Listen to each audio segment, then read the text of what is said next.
কলকাতায় বিমানবন্দরে আটকা ২২০ বাংলাদেশি। কলকাতা নেতাজি সুভাষচন্দ্র আন্তর্জাতিক বিমানবন্দরে আটকা পড়েছেন ২২০ জন বাংলাদেশি যাত্রী।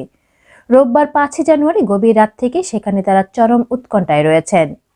যাত্রীদের অভিযোগ, সকাল গড়িয়ে দুপুর হয়ে গেলেও তাদের পানি পর্যন্ত দেওয়া হয়নি। এমনকি কখন তাদের ঢাকা ফেরানো হবে সে বিষয়ে নেই কোনো সঠিক তথ্য। রোববার রাতে মালয়েশিয়ান রাজধানী কুয়ালালামপুর থেকে ঢাকার উদ্দেশ্যে ছেড়ে আসা মালন্দো এয়ারের ফ্লাইট নম্বর OD ১৬২ একটি বিমান ঘন কুয়াশার কারণে কলকাতা বিমানবন্দরে জরুরি অবতরণ করে। তবে প্রায় ১৫ ঘন্টা অতিক্রম হলেও সোমবার সন্ধ্যা পর্যন্ত সংশ্লিষ্ট বিমান পরিবহন সংস্থার পক্ষ থেকে আটকে পড়া বাংলাদেশি যাত্রীদের ঢাকা পৌঁছানোর কোনো ব্যবস্থা করেনি।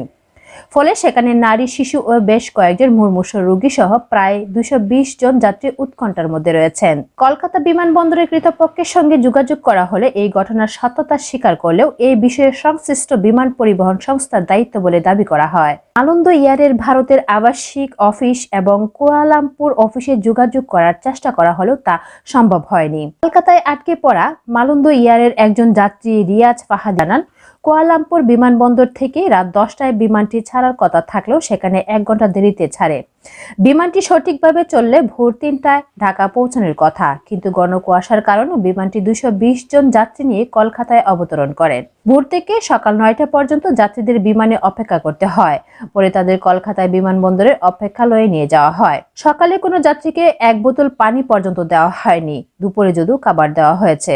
বাকি কখন ঢাকা নিয়ে যাওয়া হবে মালন্দো এয়ারের কেউ কোনো নিশ্চয়তা দিতে পারছে না।